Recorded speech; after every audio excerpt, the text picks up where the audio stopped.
A very good afternoon to everyone.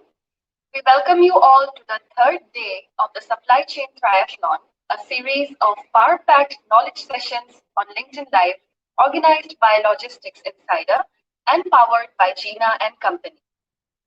The COVID-19 pandemic has changed our lives in ways that we never imagined. One thing, however, has become very clear, and that is the continued importance of global trade and commerce and of initiatives supporting the smooth flow of goods across borders, especially essential goods to areas where they are most needed. We take great pleasure to announce that today's session marks the first event by Jeena and Company under their innovative umbrella concept of embracing the new normal. Jeena, a century-old company, time and again has been recognized by the Indian Customs as impeccable in terms of compliance.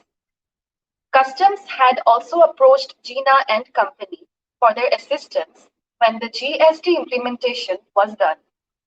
With innovation at its core, Jeena believes in continuous process improvement, which will ensure a seamless experience that is provided to all stakeholders. Customs forms the backbone of any country's foreign trade policy. As a cardinal organ of the nation's EXIM policy, the customs process facilitates seamless exports and imports while also exercising caution and care in safeguarding the nation's security. In today's session, we touch upon the role of customs as an enabler in trade and business, the road to having a hassle-free customs clearance experience, and much more as we take valuable insights from the industry leaders. Today's session will feature Dr. Pramod Sant, Head of EXIM and Customs, Siemens, Mr. Saurav Kumar, CEO, Mr. Saurav Kumar, CEO of GMR Hyderabad Air Cargo and Logistics, Mr. A.V. Vijay Kumar, Chairman, Federation of Freight Forwarders Association of India, Hi. and it will be moderated by Mr. Hardik Thosani, Senior Manager, EXIM from Jeena and Company.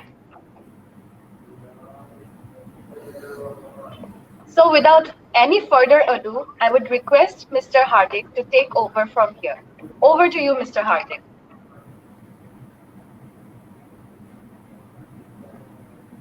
Thank you, Vasundhara. First of all, I welcome the speakers and a very good afternoon to everyone. As we see, the customs has been an important organ of our nation's trade. So I think we can start directly in terms of the discussion.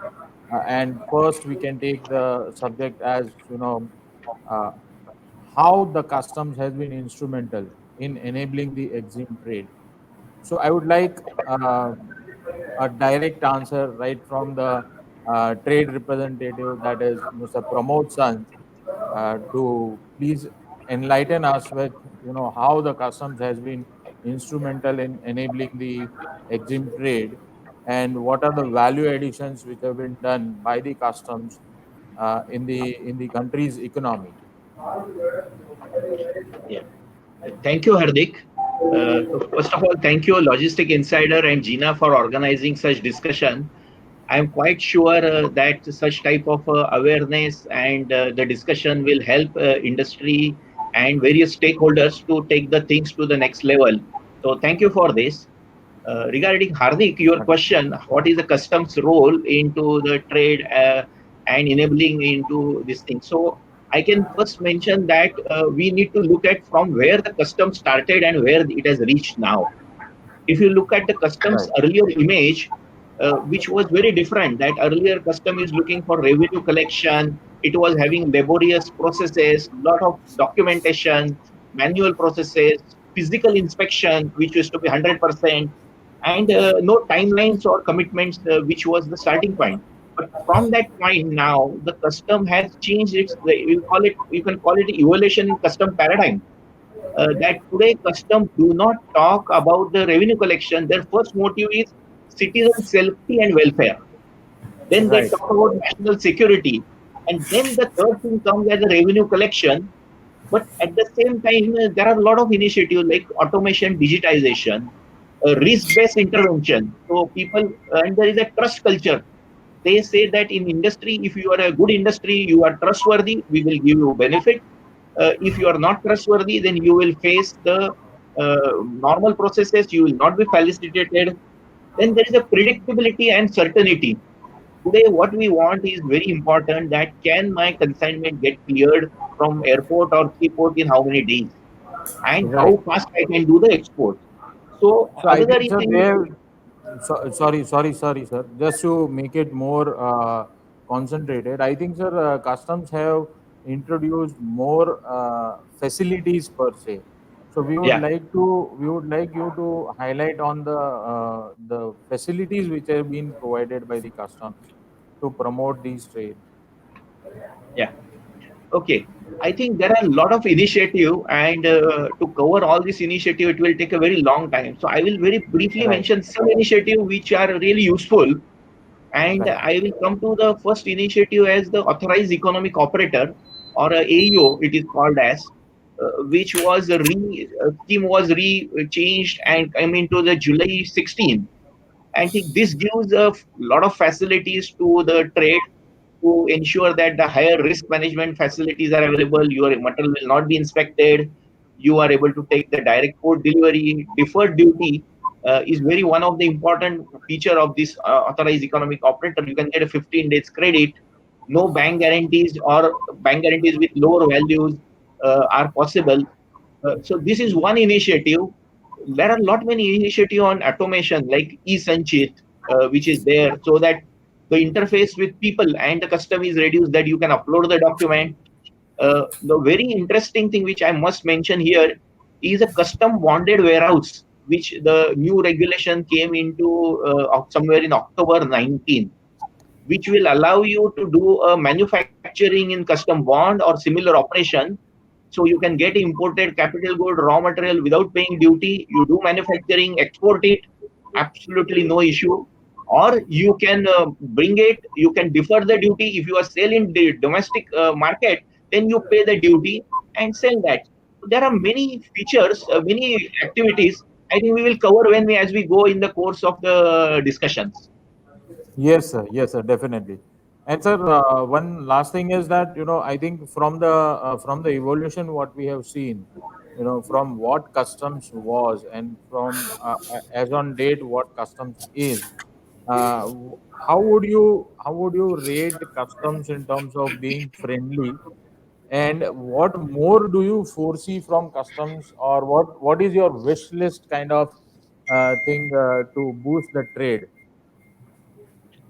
Yeah, Hardik. One is that we know that people will never be satisfied with whatever steps taken. So there Right. will be always a wish list. But I can, few thing I can mention. See, the custom has changed not only in terms of processes, but with approach also there is a lot of changes. You can see that at every port there are meetings. There are meetings every 15 days, or regular meeting happening called as PTFC or open house, or a custom clearance facilitation committee, where you can go represent your things.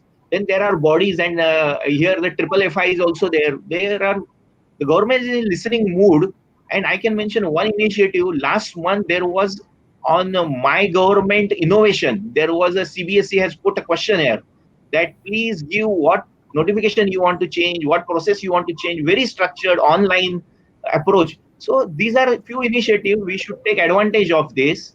Definitely. The wish list is definitely much more, much longer, which is there in terms of requirement.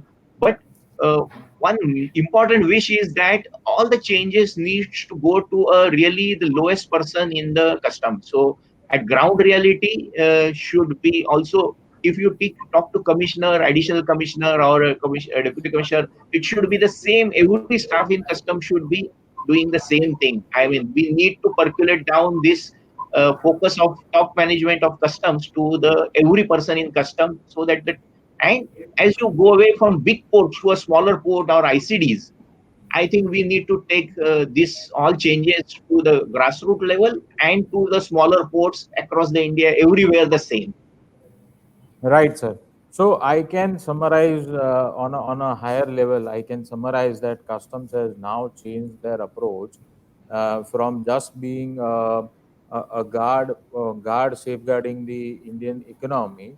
From there, now they are more transparent. Now they are more approachable, and there have been the processes which are more visible and transparent, so that trade can participate rather than just going by what customs lays down. It's a interactive and a participative initiative which they have taken. And I think the second point what I will take it away as the customs uh, should extend their reach with a higher speed, so that they can reach to the down level, and we can see the innovations being implemented at the ground level as well. Yeah. Right, sir. Right. So then, coming up to the next point, sir, how when we are mentioning that they have taken so many initiatives, so I think they are more towards the hassle-free customs clearances, and there are several steps which are taken by the authorities. In terms of the ground reality, as you rightly said, we are feeling we are getting a mixed review of its implementation on the ground reality. But do you think that customs, by doing all these activities, is actually losing their authority of the customs, is getting diluted, kind of thing? Like, it's not only customs who decide, but the final authorities, the final release of the goods, the decision on final release of the goods have been spread across to other authorities as well. Because earlier, any imports or exports, the customs were the final authority. So now, do you feel that we have that kind of different approach, and authority of the customs is diluted? Uh, I I Vijay will. sir, if you can add also, like, Yeah. Okay. it's open to all. So No, I don't please. Sorry, Vijay. I will just make yeah, quick yeah, comment and then Vijay Kumar. Yeah. Yeah, See, I don't think. I feel that the custom has got much more visibility than any time earlier. Looking at right. one place, they are have access to huge data. They have able to view the document sitting anywhere. I think they are able to do. I mean, custom has got the highest data which is coming to them online live, and they are in much better place to do some analysis, to do some work on that, and visibility. So I don't see their power is reduced. On the contrary, I will say they have many new tools available in their hand to ensure to support the good trade, and ensure that the people who are doing wrong to catch them fast and take the right action. I will say that. But Vijay Kumar, I think you can elaborate more on this. Yes, sir. thank Yes, sir. you, Pramod sir, and thank you, Hardik and Saurabh, for this important webinar. Yes, your question, you're talking about the authority of customs. Right, sir. It's not reduced the authority of customs. Customs is the regulating authority of the all the cross-border transactions. There is no question Right. of diluting the authority of customs. It is not, Mr. Pramod Sand already explained about the government is the customs is trusting more on that importers and exporters and the genuine business partners with government.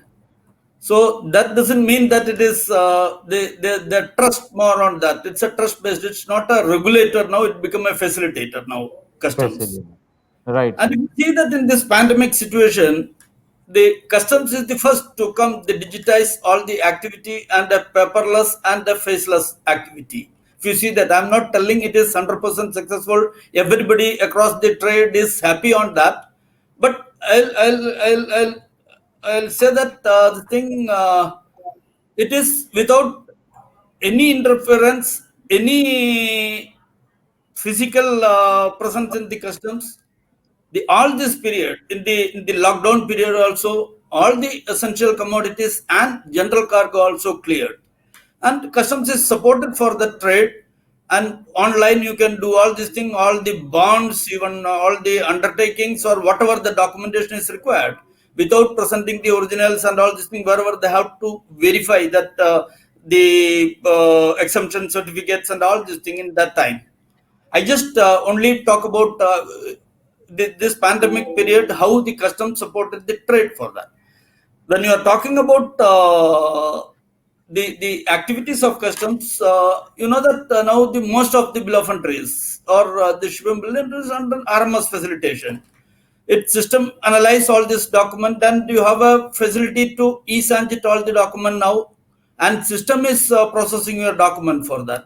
If you see the simplification procedure, if you see that, you can file all this online and automatic debit of your bonds, and your once you pay the duty, or if you defer the payment of duty, the goods, the moment you register the goods, auto OOC out of charge, and with gate pass is generated. There, the custodian, the data is transmitted to the custodian, and your truck driver can go and pick up the cargo for that.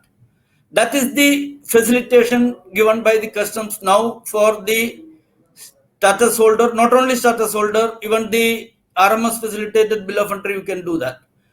In the same way, the export also. Now this extended the DPE, direct port entry DP. containers. You file your Right. shipping is for take the container at your factory, stuff it, seal with an electronic seal, and upload the data into the custom system.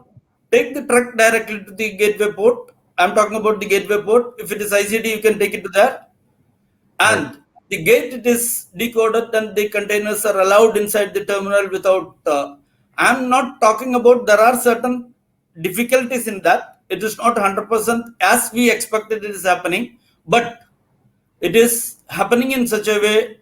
There are certain issues for that. Sometimes system will not work.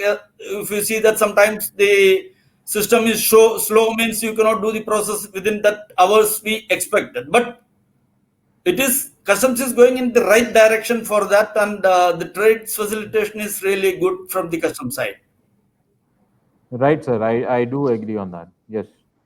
And as we say, all the new initiatives will have some teething issues. So I think these are all the teething issues which we are facing as of now. But I would like to know, sir, how is this, how are these initiatives converting into benefits, tangible benefits to the trade in terms of, let's say, cost, for say?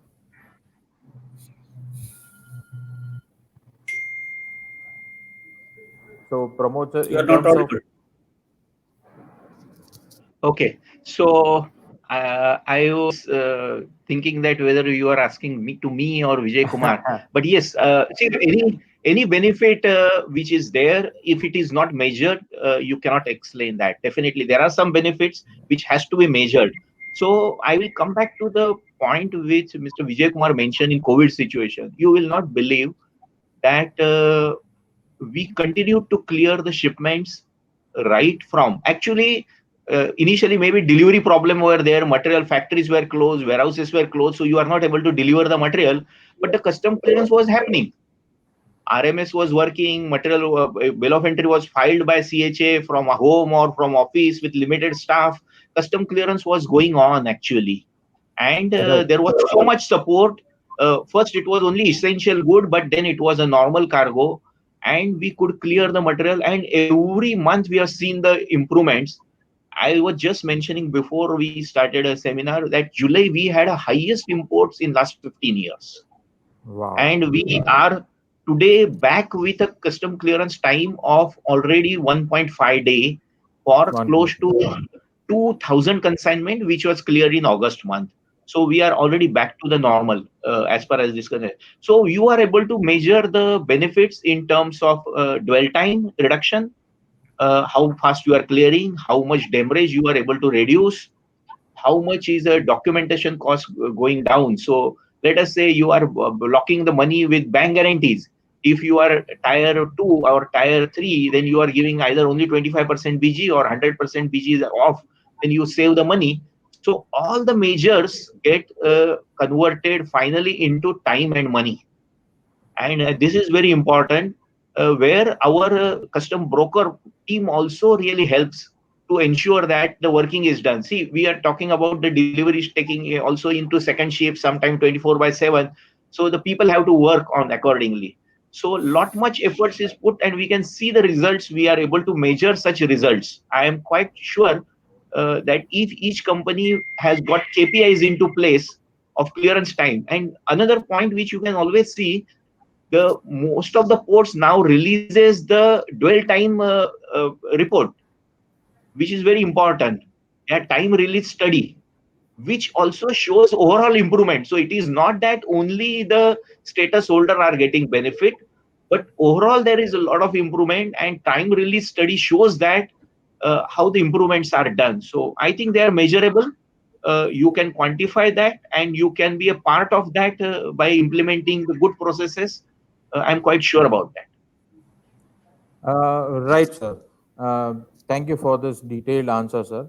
So, just one simple question which comes in my mind is, as you rightly said, that there are some time release study, there are individual dwell time studies which are being done, and I think at a broker level also we are seeing these kind of reports which are coming across, so that the customs pushes the broker in terms of as the first point of interaction, so that it percolates down to the importers and the exporters.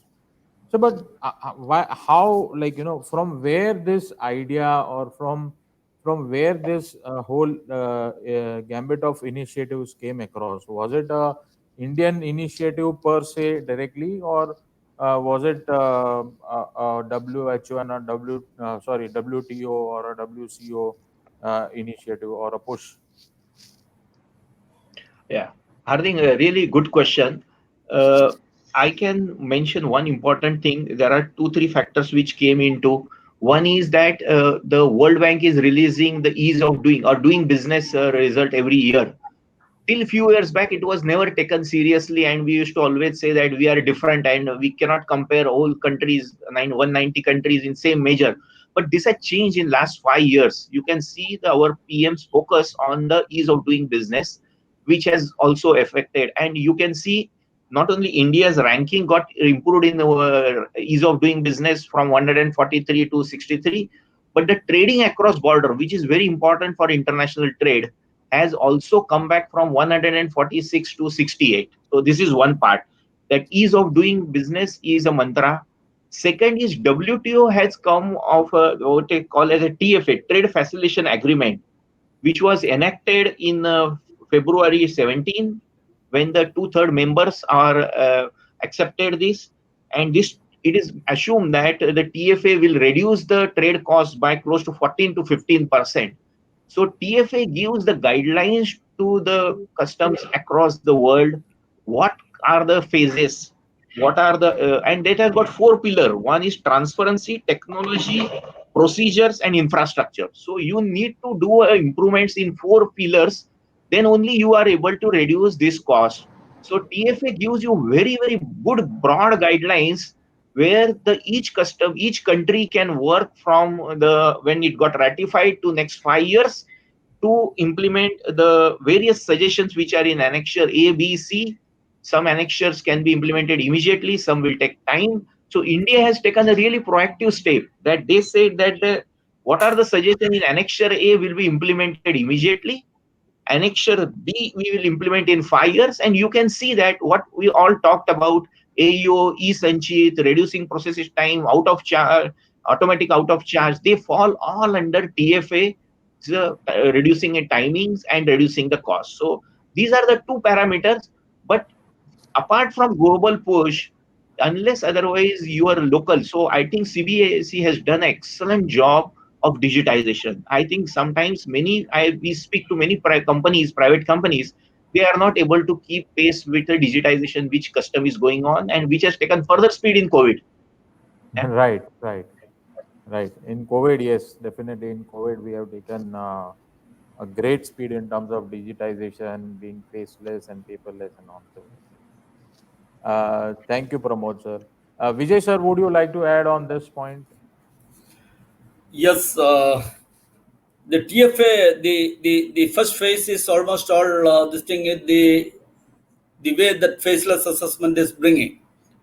Yes, it is already introduced in Chennai, Bangalore, and on initial stage and extended to Delhi, and now in Gujarat also in phase manner. It is in before 31st. The public notice is already issued for that.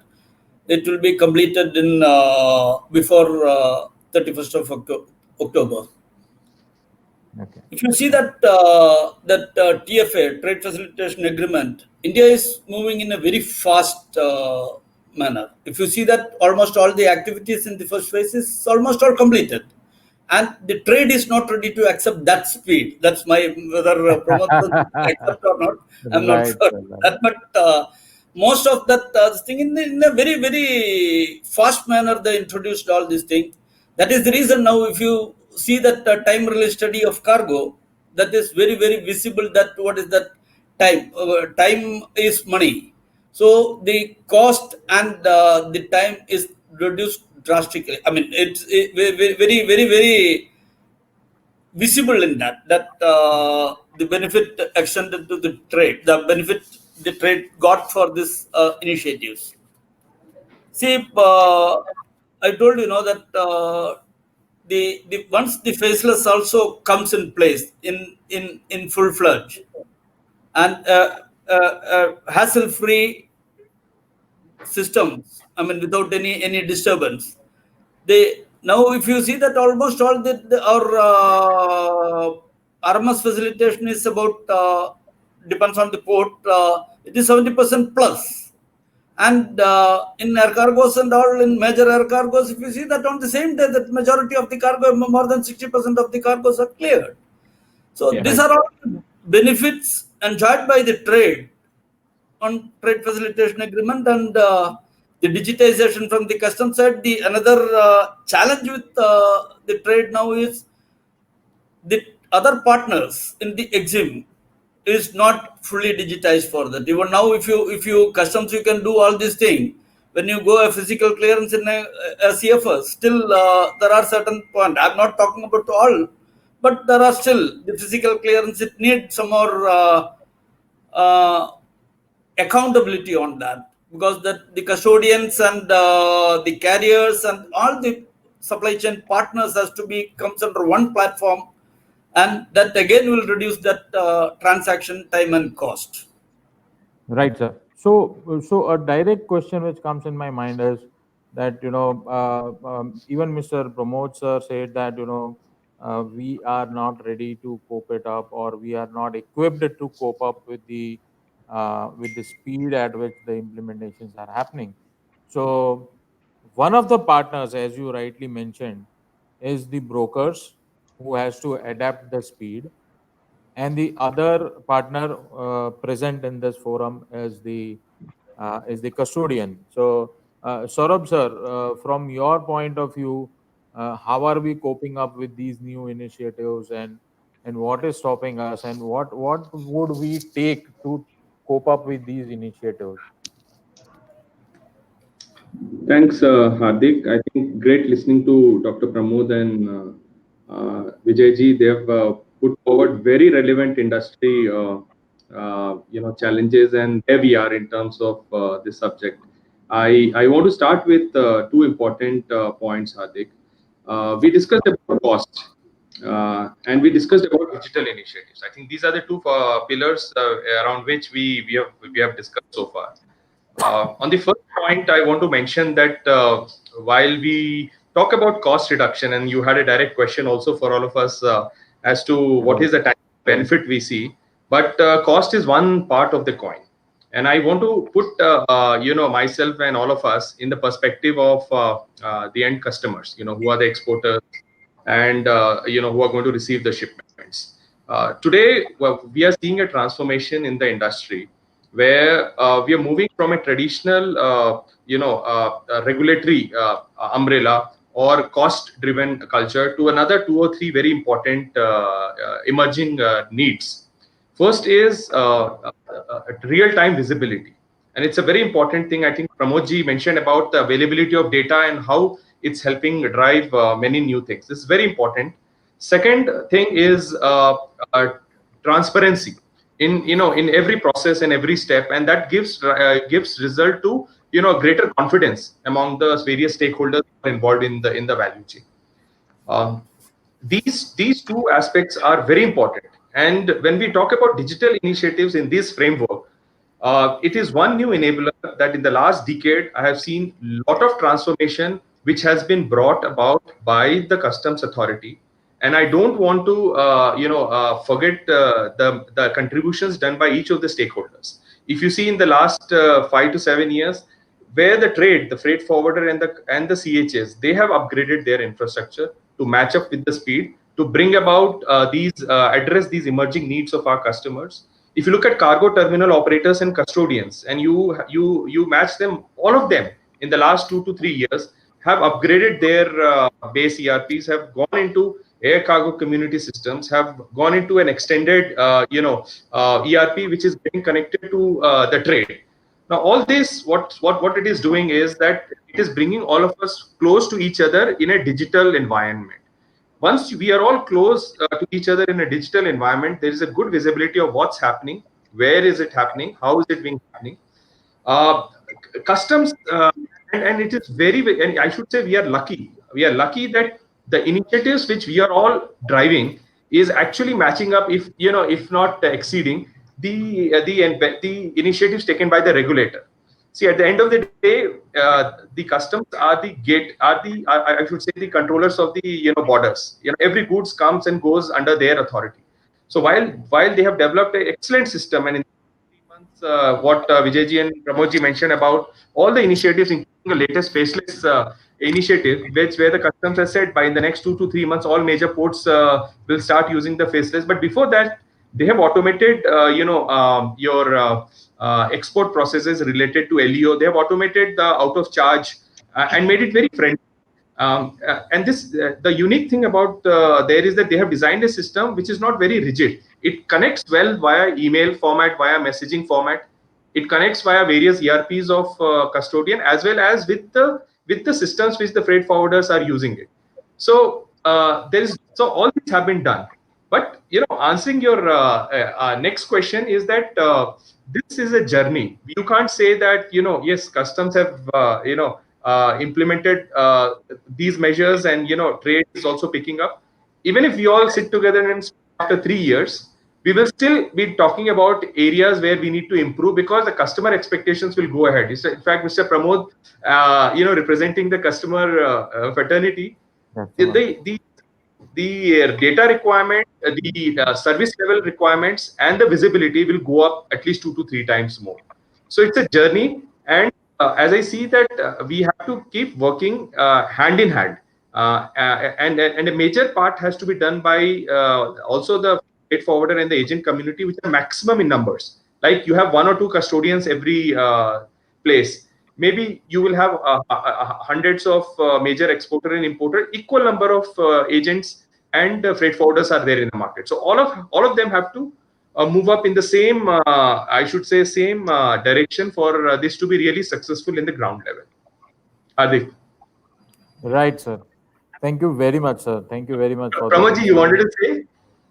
Yeah, I just wanted, Hardik, if you allow me, Yes, sir. Please, please. this data transparency is very important. And uh, as we see that over a period of time, our expectation from custom broker or freight forwarder has definitely gone really very high.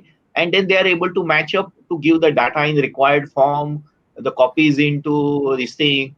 Like in Corona time, there was no, before that, we have stopped getting hard copies from freight forwarder. We have stopped hard copies from CH also, and we could seamlessly connect on all the copies, do the checking, approval, timely payments. This all happened because there was a support and initiative from both sides. And we are also, just to be on this side, there was one step which Saurabh will also agree. We have earlier not connected with a community system with airport.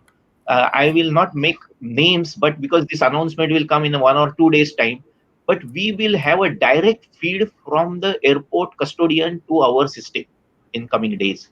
So I will have exact report of what time IGM was filed, what time the segregation happened, what time bill of entry is filed, what time the duty paid, what time the cargo came out, what is the truck number for cargo coming out, receipt, which will happen in next week. I think announcement will be officially be done. So it is important, and this community system, and Saurabh has touched really the important point.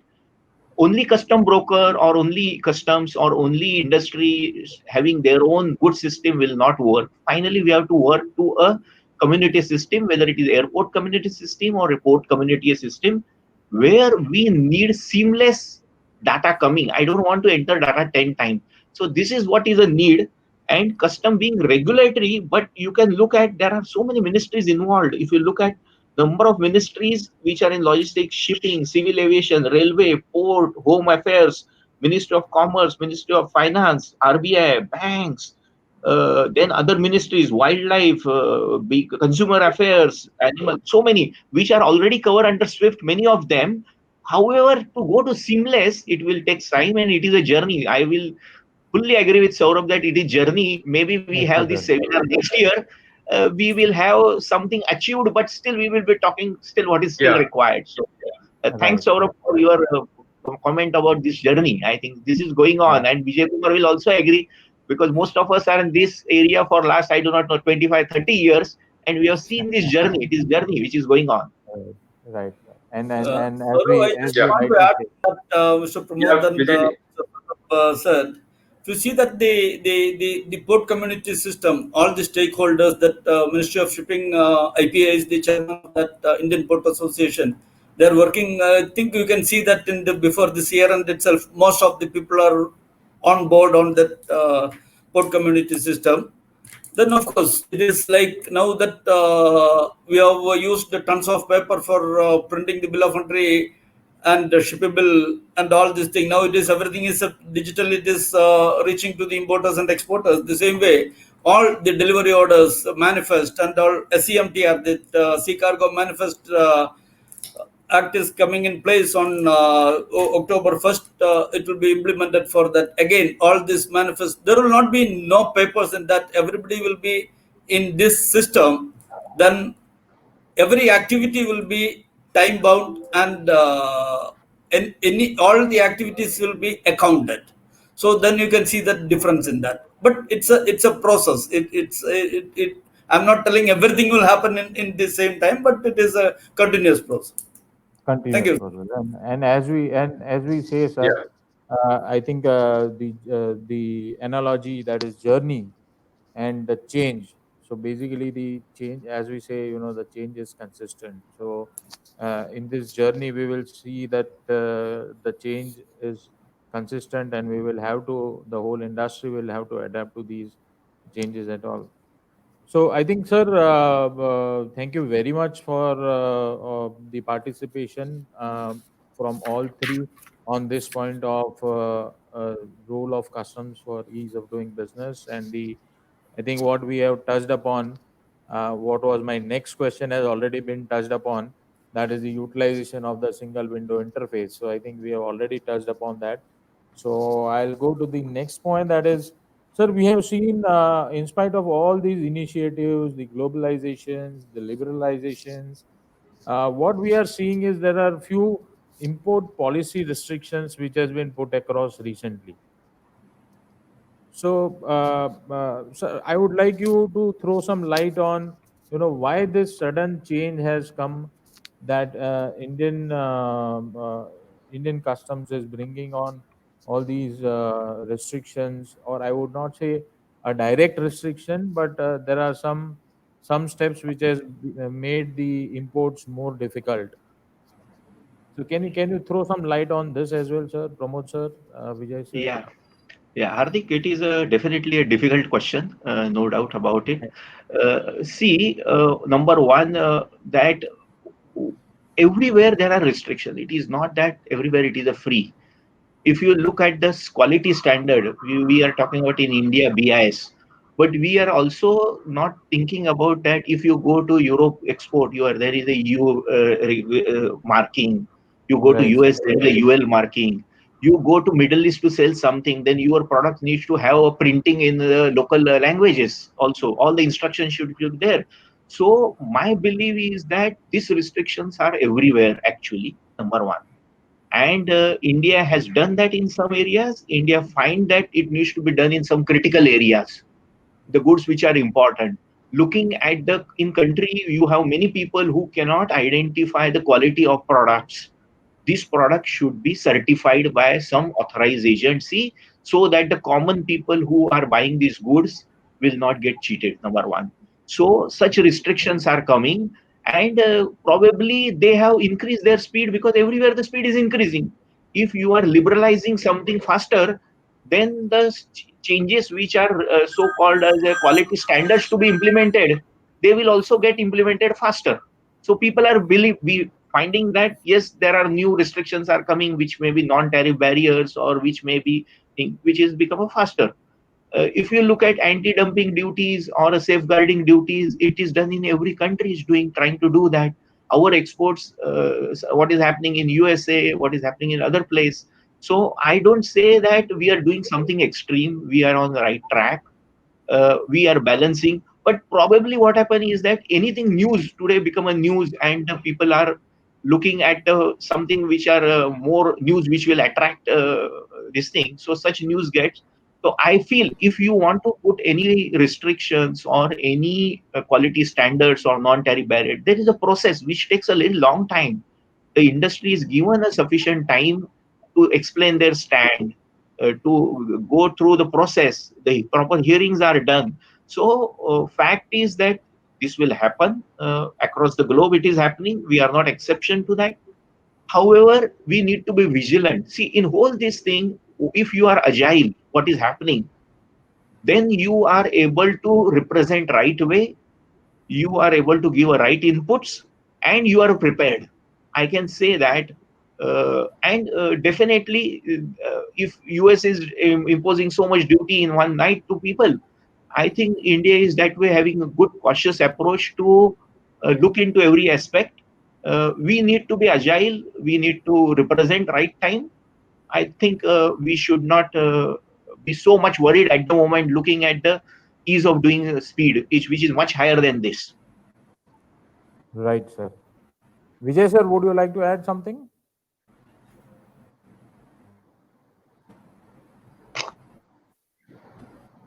Hello, Vijay sir. Yes, yeah. Would you like to It's add already, something on Mr. this? Pramod. No, it's already explained by Pramod Sant in a right way. And Right. of course, the Make in India, of course, I'm not going into the details of that, what restriction and all this thing. I don't want to comment on that. But of course, every country have their own, they have to keep their control on that, the quality of the products, and every country have their policy to do that. I think all the questions answered by Pramod very clearly. Right, sir. I have no So, sir, further comments on that. so, sir, in this case, is there like at the WTO, is there any reservations or is there any flags which has been raised on India saying that they have come up with certain restrictions or sudden increase in the duties or something by any of the country, because India being a very big trade lane for all the countries. So between India, China, between India, US, India, Europe, I think we are having huge trade. So, are there any reservations or flags which has been raised? Hardik, WTO has got its own process of raising the dispute. You have a SCM agreements in which you can raise the, and according to which you have to follow. If some country feels that India is doing not right, then it is raised in WTO, and then there is a mechanism by which you are able to represent your country to give the rights. What is why this has been done? What is the rationale behind that? and then there is a learned people who are having more global view than us to look into this. So even though if it may be possible that many cases which has been raised in WTO, but there is a sound mechanism on which you are able to represent that, and it takes its place. If you look at anti-dumping duty, you have a rigid, strong, very process. So India has got a highest number of cases where we have put the anti-dumping duty, but there is a proper mechanism which India is following, where the representation is given to the stakeholder in that country to represent. The Indian manufacturer represents there, and this is done. So there is a right process. So I don't think we should get worried about what WTO is thinking.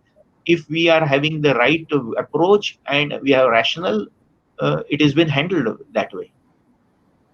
Right, sir. So in this case, sir, definitely there will be, like, as we put some restrictions or we increase the duties for imports, there will be retaliation from the opposing country. So, so is India geared to face these kind of retaliation as of now?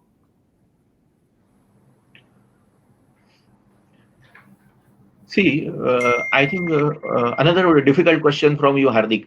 But yes, Sorry. if you look at, we have come long way. We have come long way in definitely developing many things which are there. We are biggest market. If you forget, only at the moment corona area time, but we are growing. Whole world is focusing on them, us to ensure that, and it is not that only to sell in India, but the manufacturing in India. And I can say that, for example, Siemens is having 23 factories in India. We are the one of the top multinational who has invested into this country for manufacturing, and this has been done with a cautious mind and looking the so many years history. So that is, you can see the news which is coming. Irrespective of that, the people are looking for India as a still a manufacturing base, new services and new opportunities. I am quite sure that even though Make in India is sometimes thought that, okay, is it only import restriction? But it is always the other way around also. You are Otherwise, able to create a new jobs. I just give another example of this custom bonded warehouse. You look at that scheme, right. you can use that scheme for a global manufacturing. You can use that for global repair center or global this thing, which is a very good scheme. So always look at the what any restrictions or any thought how they will create the opportunity. Right, sir. Very well understood and very well answered, sir. So now moving on to the role of custodians in the overall industry. Basically, we are seeing that, right. So we have seen there are some disposal of seized and uncleared cargo. There is a policy to it, and not all of them are aware about how the disposal happens, what is the policy, and all. So, Saurabh sir, will you please throw some light on this? So, Hardik, I'm happy and also surprised. This is a question generally doesn't come up in any of the conferences, but it's a good thing, But before I start, I just want to explain that custodians and cargo terminal operations operators are not warehouses. So we Right, are just transit points, and this is a very important message that how we see our business. We don't see this as a place where goods needs to be stored, either import or export. Uh, Gone are the days when a big chunk of thought process used to be centered around the storage time and storage, commercials. But we are in a age and we are aligned that is just transit points. The faster the good comes and goes out, the better it is for us and for the trade. With this background, I want to answer your question. What happens in many times that the goods comes into the country for various reasons, either due to some misses or lack of preparation or some incidental reasons. It gets stuck for a longer period of time, and that is what then comes under the disposal of goods for a custodian. So essentially, a custodian can dispose only those goods which if the bona fide importer fails to take the delivery act. Now if suppose if you have imported and if you don't come to claim your goods and it's lying for days and months in the warehouse, then something has to be done for those goods. So there is a clear policy, I should say a procedure of the customs. It is very nicely captured in circular 49 2018, which mentions line by line, giving timelines and responsibilities of the process to be followed to dispose of these goods in a very transparent and time bound manner. Without getting into the details, broadly it says that if the actual importer doesn't come to claim his goods, we have to go to the importer, we have to go to the airline and tell them, yes, your good is here, maybe you would have forgotten, maybe there is some issues, please take it. Still, if he doesn't take it out, then under the directions of customs, these goods needs to be auctioned, because at the end of the day it is it is under the government customs bond in the terminal. And these goods are in a very clear, time bound, transparent manner put into the the websites of MSTC or periodically for a public to to value these goods, to see, evaluate and take a call and get those goods via bidding process. So there was some I should say clarity required prior to 2018, but I can tell you with my experience in last 2 years working with the new circular, things are extremely streamlined. Customs is fully aligned, and I have personally spoken to many of the custodians and cargo terminal. This is no more an issue as it used to be. So that's broadly on that, Hardik. I'm happy to answer any specific aspects on that. Right.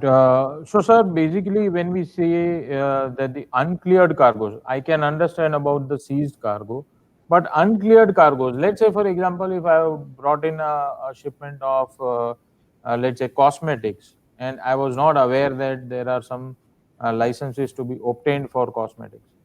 So, what happens? Like, that cargo is uncleared because I don't have the license. Now, as an importer, if I am still interested to take that cargo, so what would be the process of uh, auctioning it at your end? So, is that auction happen without having the proper licenses by the person who is purchasing? Does that happen that way, or how does it So happen? if see, if a person is ineligible, है ना, to import or get a things cleared, he is and he will remain ineligible. I think the point is that if an importer is ineligible to get goods cleared, he will still be ineligible. Once he is ineligible and the goods comes under the process of Section 48 of the Customs, which talks about the disposal of uncleared goods also, it then has to follow the set process wherein these goods will be listed in MSTC just like that, and there are bidders have to satisfy the eligibility criteria of Okay. the customs and the MSTC. There is a clearly laid down eligibility criteria. Anybody who is eligible as per the criteria, he can bid for it and he can take. But point I want to say that if somebody is ineligible to import and he is barred from importing and clearing, I don't think that party can anyway get those goods. Auctioning is a Okay. separate process which assumes that the intended party is ineligible and cannot take the goods. It assumes that. Okay, okay. And it also assumes that the party who is actually buying it from the auction, so let's say a third party is buying it from the auction, is eligible to buy it and does have the Yes, because complete auctioning, license. yeah, before auctioning, Hardik, I think I missed out a point. Before anything goes into auctioning, it follows a proper laid down filter of approvals. Okay. There are Okay. there are not one. In fact, in those approvals, the PGAs are also involved. So once it Right. clears those, only then it goes to MSTC. So that due diligence has been done. It's a very detailed thing. Yeah, but the point is, it's not that custodian can simply go and auction a good. There's a Auction it set out. process and requisite approval involved. So that takes care of that question that you're asking. Okay. Okay.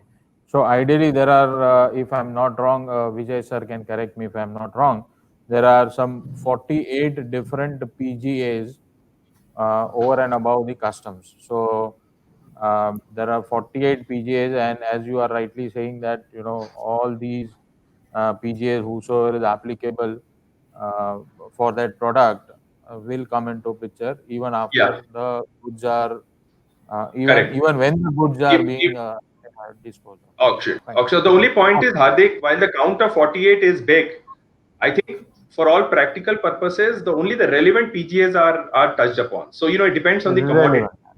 Not 48. Maybe it'll be around 2 to 4 PGAs, two to Two three. to three, 2 to 3, 2 to 3 per se. Yes. That's good enough. Yeah. Right, sir. Right, right. And sir, the we are coming towards the end of this session in terms of the last question, saying that we have recently had this Beirut port incident. I'm sure that it's a world famous incident by now, and there have been some unfortunate explosion on it. So, what are the basic learnings out of it, and what are the, like, who would be held responsible for this kind of incidents if it happens here in India or anywhere else in the world? So is it only the custodian? Do you feel that the custodian is only responsible, or it is the importer as well as the custodian and any other government bodies you are saying? So what are your takes on this, sir? Please So share. I'll give you my take, and I would also request Pramodji and Vijayji, because I think with their experience in port, they can also pitch in. But from an air cargo perspective, Hardik, you should understand that the air cargo is very tightly controlled, and there are very set procedures by your by ICOA annexures, and your also the Aircraft Act, and also ITA guidelines on what Right. can aircraft. They're very strict, and it's not one. Bodies, international bodies, which actually defines what kind of goods can get into aircraft, and depending on the categorization and their data sheet, how we need to handle. B means it's the trade. How a freight forwarder needs, how a custodian needs to handle a cargo terminal, and how I needs to handle. And this classification is maintained all through the life of the goods, as long as it is there in the chain. So, for example, here we are the example that you gave about explosive, that may not be very relevant, because I tell you the kind of the material and the quantity doesn't come generally, or even if it comes, it's not handled by a normal trade. It's there are specific bodies which handle it, and such shipment goes off in a matter of hours. In fact, the highly explosive shipments. What I'll talk to you about is general DG shipments, which is a larger classification of the goods. And these shipments are very closely monitored by all the stakeholders. And there are, even within our premises, there are exactly, clearly marked locations. Those locations are under constant surveillance. And what is there, who has imported it, all those details are there. So as far as the air cargo trade is concerned, and the kind of example, that may not be very relevant. Having said so, even in case of a DG goods, which need not be explosive per se, it's a broad classification of chemicals and goods which has potentially dangerous characteristics. These goods are, if you ask me, in terms of being uncleared or lying, they are negligible across the air cargo industry. Even if there are goods, I want to tell you, and I want to highlight it with particular, that the customs authorities have a special focus on this category of goods along with us. So it's possible that the normal goods which are auctioning may take their own sweet time in the process in terms of compliance with PGAs and putting into MSTC. But as far as the dangerous goods are concerned, these don't follow, that kind of a thing, that do evaluation, ask, Normal process. no, auctioning. You don't auction explosive generally. Yeah, yeah, yeah, So yeah. there are different approaches to handle this effectively, and to make sure that the first priority is that these DG goods should go to the respective authority. For example, I'll tell you, if there is an uncleared RRY shipment, you'll be surprised that we have to immediately inform the radioactive authorities, and they come into picture and they address it. So these are the various ways where these things are controlled. So I just leave it to Vijay and Pramod ji to compliment on this. Okay, thank you, Saurabh. I just want to. His question is the responsibility, and it's a collective responsibility. First of all, an importer is importing a dangerous goods or hazardous goods. The proper permissions he has to get first. What license is required, or any PGS permission is required. At first place, you have to get that. And of course, once it is reached, the ports are handled in a proper SOPs are there, and the law is very clear in India how to handle that. And the freight forwarders and the carriers are taking all the declaration which is required for to carry the goods. And once it is landed in the port, of course, the port is also taken care of because you declare in the manifest itself what is the category of the goods, and the customs also giving that first priority for that you declare in that way. And Yeah. by any reason, if that the compliance is not completed, then of course it is permitted to move to the proper storage place with proper escorts and all this thing. But you cannot compare this thing that Beirut, it's not, because proper things are in place in India as far as I'm concerned, because every people are responsible for importing these goods, and it's a collective responsibility. I don't think any once the cargo is moved to CFS or any other ICDs, and they are responsible to dispose. It's not like that. In the first responsibility, I already explained that importer has to take that permission, proper permission, if it is a license is required for that explosive license or hazardous, whatever it is. So very I have not come across any cases like Beirut or any other thing. I have not come across anything for in India for that. The proper law is in place and the procedures are followed in a proper way. That's my answer for this question. Yeah. Hardik, I just wanted to add on that because this is a topic which is very well covered by Saurabh and Vijay Yes, already. sir. I can say from industry side, there are so many courses. So generally, the people who are handling at airline, forwarders or CHA, they have their DG certified people already in the place who are well this thing. Industry need to also have similar people in their teams who are DG certified and those go regularly to the refreshing course.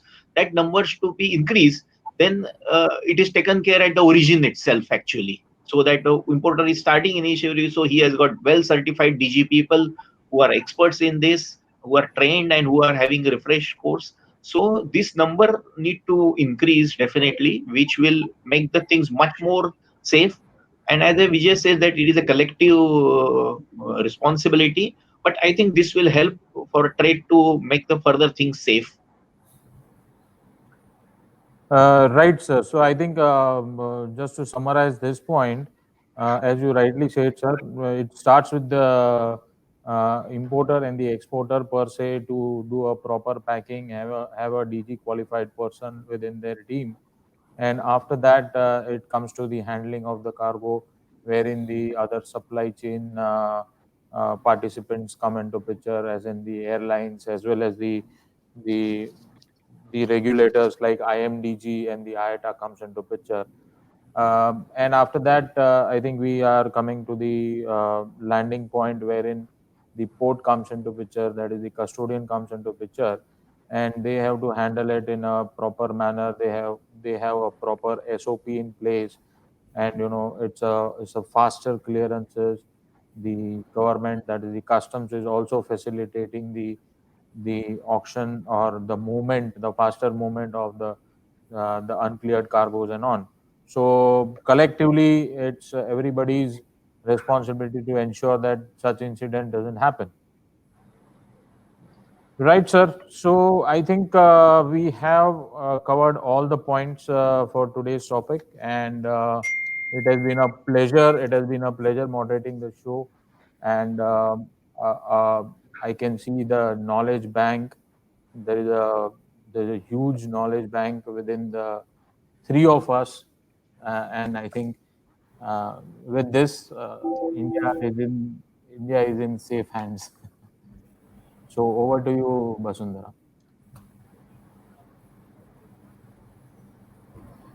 Right. And As we reach the end of today's jam-packed session, I would like to extend my heartfelt gratitude to the speakers for such an invigorating experience. A special note of thanks to Mr. Hardik Tosani for moderating today's event to perfection. Thank you, sir. Thank you. The Thank you. indubitable importance of customs in bolstering the trade and business of a country lies unchallenged, and we take with us the suggestions and highlights from today on how to achieve a hassle-free customs clearance process in the days to come. As we acclimatize ourselves with the new normal, it is important that we take with us the learnings from the past, like lessons from the recent unfortunate boat tragedy and the repercussions of the same, as we head towards making informed decisions ahead. We thank Jeena and company for powering today's session and in making the event a grand success. Also, I would like to inform our viewers that the first session of our supply chain triathlon has been rescheduled to Wednesday, the 16th of September. So I look forward to seeing you all there. And last but definitely not the least, we would like to thank our viewers for their presence and their constant support in making today's event a success, and hope that you all found the event to be very enlightening. Thank you all and have a great day ahead. Thank you, everyone. Thank you, Pramod sir. Thank you, Vijay sir. Thank you, Saurabh Thanks sir. to all of you. Thank you. Thank you. Thanks, and look forward for more sessions, more intelligent sessions with you. Thank you. Okay, Thank thank Bye. you. Yeah. Bye.